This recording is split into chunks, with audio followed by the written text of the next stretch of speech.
नमस्कार, स्वागत है आपका न्यूज 11 इंडिया में। आपके साथ मैं हूं राधा कुंदेरिया। चलिए रुक करते हैं उत्तराखंड से जुड़ी खास खबरों की ओर। लक्सर क्षेत्र के पुरकाजी मार्ग खानपुर बॉर्डर पर पुलिस ने चौकसी बढ़ा दी है। सरकार द्वारा बनाई गई गाइडलाइंस का पालन करवाते हुए सभी वाहनों की चेकिंग व एसओपी का ख्याल रखते हुए सभी यात्रियों को आने की परमिशन दी जा रही है। आपको बता दें कि हरिद्वार में महाकुंभ के शाही स्नान के चलते पुलिस ने उत्तराखंड के सभी बॉर्डर पर चौकसी बढ़ा दी है। उत्तर प्रदेश, हरियाणा, राजस्थान, दिल्ली आदि से श्रद्धालु हरिद्वार का रुख कर रहे हैं। वहीं लक्सर क्षेत्र के खानपुर बॉर्डर पर सरकार द्वारा जारी एसओपी का कड़ाई से पालन किया जा रहा है। खानपुर के थानाध्यक्ष अभिनव शर्मा ने बताया कि हरिद्वार में अखाड़ों का शाही स्नान है।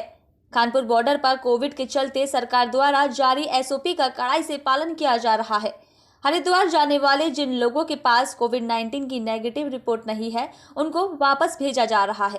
पूर्णतः ये पुरकाजी बॉर्डर पे जो खानपुर क्षेत्र अंतर्गत आता है, इस पे प्रॉपर तरीके से फोर्स लगाया गया है और पूरे एसओपी का पालन किया जा रहा है। जिन लोगों के पास में कोविड की नेगेटिव रिपोर्ट नहीं है, उन लोगों का आने की अनुमति नहीं दी जा रही है और उन्हें वापस किया जा रहा है। जिन लोगों और जो लोकल के लोग हैं और जो उन्हें जाने दिया जा रहा है और बाकी एसओपी का पूर्णतः पालन किया जाए। जहां एक और गन्ना किसान गन्ने के भुगतान के लिए लगातार धरना प्रदर्शन करते हैं, तो वहीं सरकार की तमाम कोशिशों के बाद भी कई शुगर मिल किसानों की बकाया राशि का भुगतान समय से नहीं कर रही है, जिसके चलते कई किसान अब गन्ने की खेती छोड़कर अन्य फसल को उगा रहे हैं।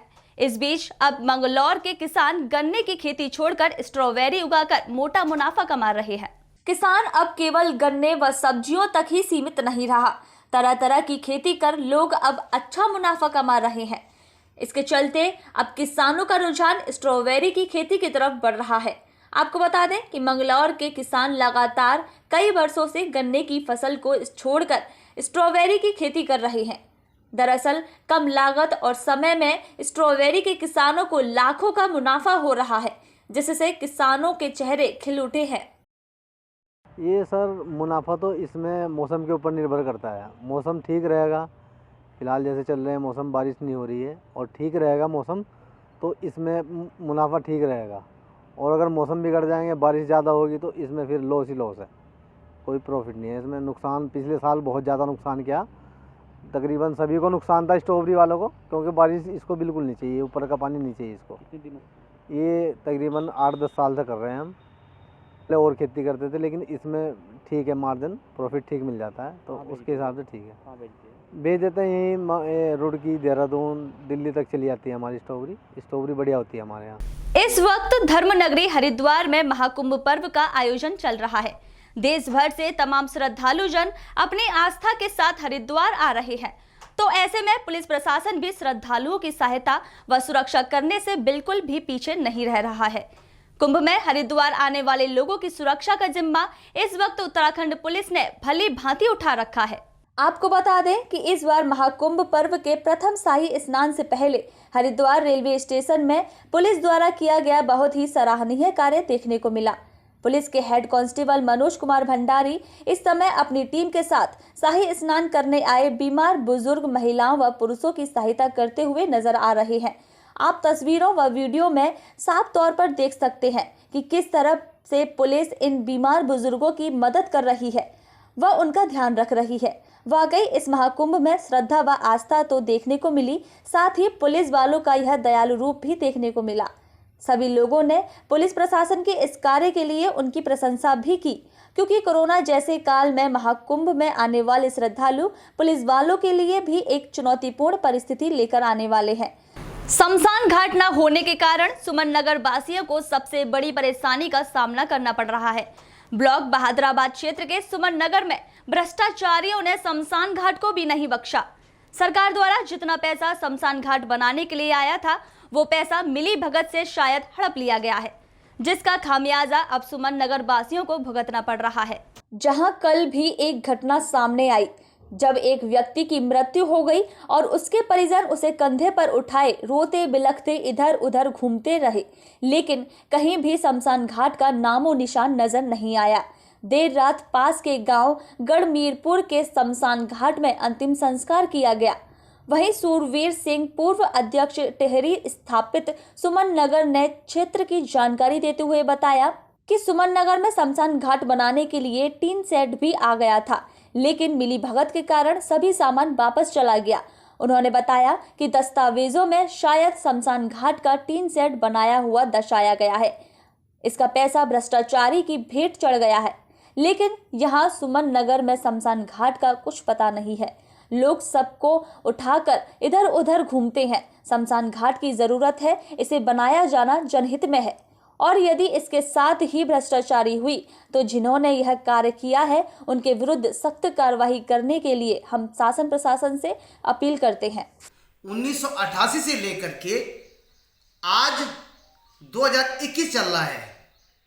मेरे कार्यकाल में जब मैं अध्यक्ष पद पे था टिहरी बांध पुनर्वास विकास समिति का, तो मैंने जो है सबसे पहले इन मूलभूत सुविधाओं को लेकर के मैंने ये आवाज़ उठाई थी मेरी समिति के माध्यम से भी।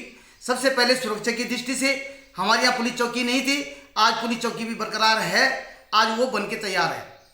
दूसरा जो है शमशान घाट के लिए हम लोगों को कनखल जाना पड़ता है जो बहुत दूर है। तो मैंने सरकार से भी और टीएडीसी से भी ये मांग रखी थी, पुनर्वास से भी ये मांग रखी थी कि यहाँ दूर बहुत ज़्यादा है, सभी लोग इसका खर्चा बेयर नहीं कर पाएंगे और हमें सुमन नगर में इसके लिए ज़मीन अलॉटमेंट कर दो। तो शासन ने हमारे लिए ज़मीन भी जो है शमशान घाट के नाम से हमें कब्जा लेटर एक काट के दे रखा है जो 2 एकड़ का है, 2 एकड़ से थोड़ा सा कम है, जो लास्ट में जाकर के बंद नंबर 1 की तरफ मैंने सबसे लास्ट में नदी के सूखी नदी पथरी रोग नदी के किनारे पे जो है वहाँ पे जो है उसका चयन किया गया था। लेकिन जब इसके बनाने की बारी आई थी तो ये इसमें टीन शेड के बना रहे थे। तो मैंने शासन से ये बोला था कि इसको टीन शेड की न बना करके अगर आप इसको लेंटर द्वारा अगर कोई बनाया जाए जिससे चोरी टकेरी यहाँ से कोई इसको उठा के न ले जाए। तो इस कारण से जो है आज तक मुझे लगता है कि कागजों में तो वो बना हुआ है, लेकिन कोई भी प्रशासन इस मामले में कोई ध्यान नहीं दे रहा है। जो हमारी आवश्यकता है वो बहुत जरूरी है। लोग आज भी दर दर की ठोकरें खा रहे हैं इस मामले में लेके। तो मैंने एक बार इस मामले में यहाँ खारा परियोजना में वहाँ के एक्शन साहब से भी मैंने भी बात की थी कि यहाँ पे जो शमशान घाट है उसके लिए आपने बनाया होगा। जब तो वहाँ जो है बड़ी तेज़ी से कार्रवाई चल रही थी, जब मैंने उनको चिट्ठी पे चिट्ठी बराबर देता रहा तो उन्होंने बोला कि हाँ बन रहा है। लेकिन मेरे को जब वहाँ से इशू हुआ, जाकर बनाने वाली बात जहाँ तक आ रही है, तो वो बनाने के लिए तो पैसा तो वहाँ से रिलीज तो जरूर हुआ है।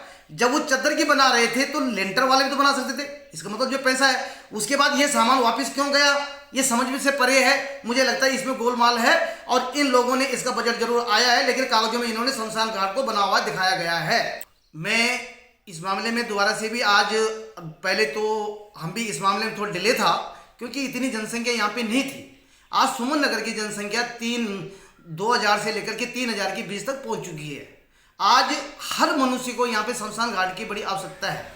कभी कुंभ आज की डेट में अगर स्थिति अगर किसी की अगर डेथ हो जाती है तो जैसे आजकल कुंभ चल रहा है तो हमें कनखल जाना महाभारत है, हम वहाँ तक अपनी डेड बॉडी नहीं ले जा पाएंगे जैसे आज की स्थिति में। इस कारण से मैं ये शासन से भी प्रशासन से भी मैं ये कहता हूँ, अगर किसी ने कुछ भी कर रखा हो, चाहे नए ढंग से हो चाहे पुराने सिरे से हो, यहाँ पे शमशान घाट पक्का बनना चाहिए। उसके लिए रिजर्व जमीन है, आपने सिर्फ इसको बनाना है और उसकी चारदीवारी करनी है। उत्तराखंड से जुड़ी खास खबरों में अभी के लिए बस इतना ही। मुझे दीजिए इजाजत, फिर मिलेंगे नई खबरों के साथ। देखते रहिए News 11 इंडिया। नमस्कार।